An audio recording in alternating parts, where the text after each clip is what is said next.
कोयटा फिर से खून में डूब गया। सड़कों पर लोगों की आवाजें, हवा में बारूद की बू और हर तरफ भागती हुई गाड़ियां। ये एक और ब्लास्ट नहीं था, बल्कि ये याद दहानी थी कि कोयटा आज भी महफूज नहीं है। लोग अपनी आंखों के सामने गिरते हुए लोगों को देखकर नहीं बचा पा रहे। आज की ये वीडियो सिर्फ एक इंसिडेंट के बारे में नहीं है, बल्कि उस मुकम्मल कहानी के बारे में है जो इस शहर के साथ सालों से जुड़ी हुई है। आज कोयटा एक सेहतमंद शहर कम और एक जख्मी जिस्म ज्यादा नजर आता है। लोग आज सुबह घरों से निकलते हैं तो ये दुआ करते हैं कि शाम को वो खैर खैरियत से वापस आ जाए। पुलिस चेक पॉइंट्स, बंद बाजार और दहशत का साया आज इस शहर की पहचान बन चुका है। हर ब्लास्ट के बाद एक नया खौफ और हर खामोशी के बाद एक नया सवाल पैदा होता है। लोग कहते हैं कि यहाँ पर मौत आम हो चुकी है, जैसे कोई लॉटरी हो, अगला नंबर किसी का भी हो सकता है। स्टैटिस्टिक्स भी यहाँ के दर्द को वाजिया करते हैं। अगर हम बात करें 2023 की, तो सिर्फ पहले ही 6 महीनों में 18 बम ब्लास्ट और 35 टारगेटेड अटैक्स रिपोर्ट हुए हैं और इनमें 120 लोगों की जानें गई हैं और 200 जो अफराद हैं वो जख्मी हुए हैं। और 2026 पर नजर डालें तो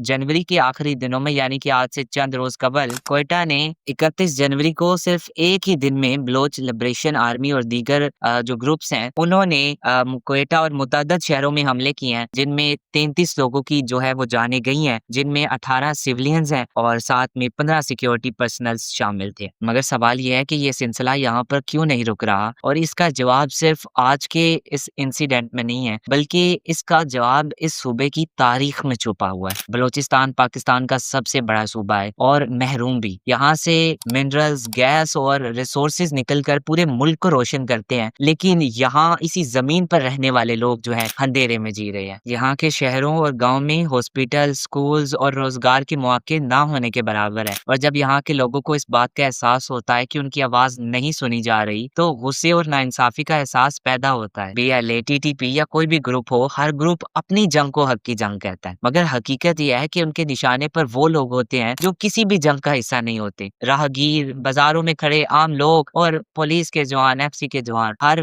धमाके के बाद सिर्फ एक न्यूज हेडलाइन नहीं बनती, बल्कि एक माँ जो अपना बेटा खो देती है, एक बेटा जो अपने बाप को खो देता है। ये सिर्फ नंबर्स नहीं होते, बल्कि ये एक दुनिया होती है जो खत्म हो जाती है। कोयटा के लोग कहते हैं कि यहाँ की जिंदगी एक इम्तिहान बन चुकी है। कभी मस्जिद, कभी मार्केट, तो कभी सिक्योरिटी चेक पोस्ट। हर जगह एक ही कहानी दोहराई जाती है। आज से तकरीबन 6 माह कबल बलोचिस्तान में साबरी कवाल ग्रुप का दस्ता जा रहा था, जिन्हें रास्ते में बस रोककर बेदर्दी से कत्ल कर दिया गया था और ये बताया गया था कि मुमकिन तौर पर ये BLA का काम है। और हाल ही में अभी सोशल मीडिया पर वीडियोस चल रही हैं जिनमें बलोचिस्तान की करंट सिचुएशन को जो है वो दिखाया जा रहा है। और उन्हीं में से एक वीडियो मैंने देखी जिसमें देखा जा सकता है कि एक तरफ तो बलोचिस्तान के जो हालात हैं वहां पर खौफ का आलम है, अफरा तफरी है, तो दूसरी जानिब इसी मौके का फायदा उठाते हुए लोग जो है वो बैंक से पैसे लूटने में मसरूफ है। जब अवाम का ये हाल है तो हुकूमत से हम क्या गिला करें। इतना सब कुछ होने के बावजूद भी यहाँ के लोगों में एक अजीब सी हिम्मत है। हर ब्लास्ट के बाद ये अपनी